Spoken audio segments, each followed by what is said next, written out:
পৃথিবীতে মানুষ যে ধরনের কর্ম করবে পরকালে সেই ধরনের ফল পাবে। কেউ ভালো কাজ করলে তার চূড়ান্ত পুরস্কার হবে স্বপ্নের জান্নাত, আর যে গুনাহ করবে তার শেষ ঠিকানা হবে জাহান্নাম। কথায় আছে, যেমন কর্ম তেমন ফল।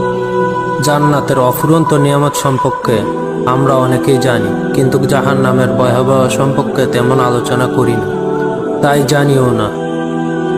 বিশ্বাস করা হয় জাহান্নামীরা যখন খাবার চাইবে তখন তাদের দেওয়া হবে জাক্কুম নামক কাঁটাযুক্ত ফল, আর তাদের দেওয়া হবে জাহান্নামীদের উত্তপ্ত রক্ত ও পুঁজ।